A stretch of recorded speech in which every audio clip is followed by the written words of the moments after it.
Titans of war 31వ millennium యొక్క భయంకరమైన చీకటిలో హోరస్ మత విశ్వాసాలు అని పిలువబడే గెలాక్సీ విస్తరించిన సంఘర్షణ మధ్య అడాప్టర్స్ మెకానికస్ యొక్క టైటాన్స్ యుద్ధం యొక్క భారీ అవతారాలుగా ఉద్భవించాయి. ఈ గొప్ప యుద్ధ యంత్రాలు దైవిక పరికరాలుగా గౌరవించబడ్డాయి. ఇంపీరియం యొక్క విధిని ఆకృతి చేసే యుద్ధాలలో కీలక పాత్రలు పోషించాయి.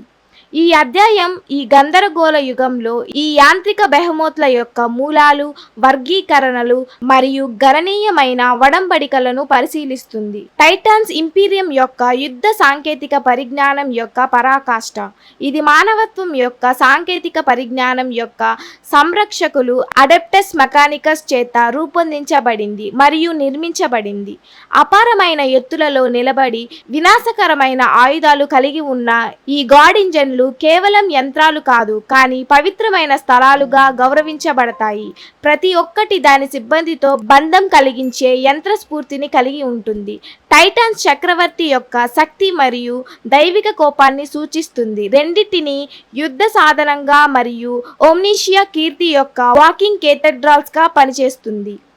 టైటాన్స్ వాటి పరిణామం, ఆయుధాలు మరియు యుద్ధభూమి పాత్రల ఆధారంగా వక్రీకరించబడతాయి.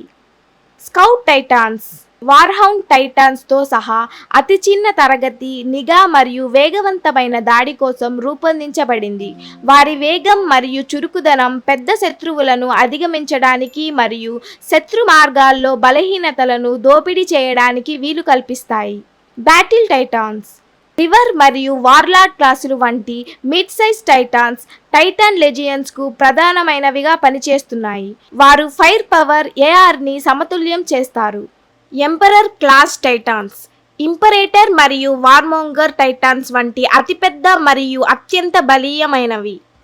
ఈ భారీ యంత్రాలు మొబైల్ కోటలుగా పనిచేస్తాయి, మొత్తం నగరాలను సమం చేయగల విధ్వంసకర ఆయుధాల శ్రేణితో మెరుస్తాయి. హోరస్ మత విశ్వాసాల సమయంలో టైటాన్ దళాలు వారి విధేయతలతో విభజించబడ్డాయి. కొన్ని దేశద్రోహ వార్ మాస్టర్ హోరస్ మరియు మరికొందరు చక్రవర్తికి నమ్మకంగా ఉన్నారు. ఈ విభేదాలు టైటానిక్ యుద్ధాలకు దారితీశాయి.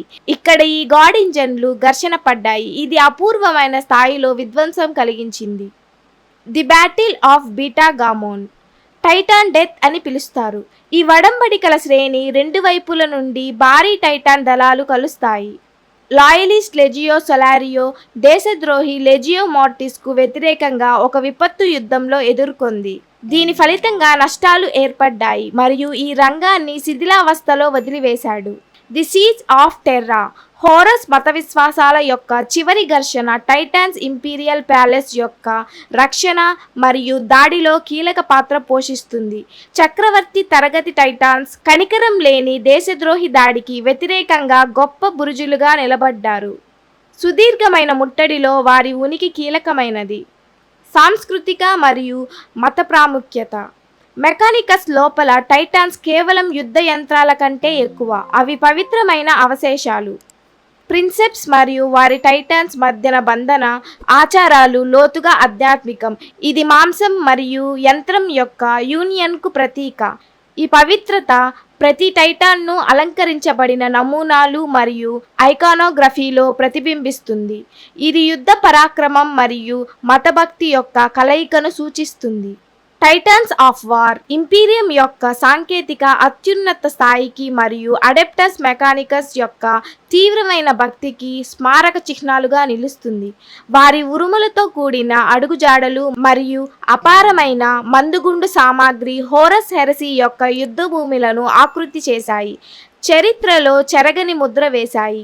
ఈ గాడ్ ఇంజన్లు ఇంపీరియం పురాతన సాంకేతికతపై ఆధారపడటం మరియు దాని అలుపెరగని విశ్వాసం యొక్క ద్వంద్వత్వాన్ని ప్రతిబింబిస్తాయి. యుద్ధంలో దెబ్బతిన్న గెలాక్సీలో మనుగడ కోసం మానవాళి పోరాటానికి శాశ్వత చిహ్నాలుగా పనిచేస్తాయి. Thank you for watching this video. Please like, share and subscribe.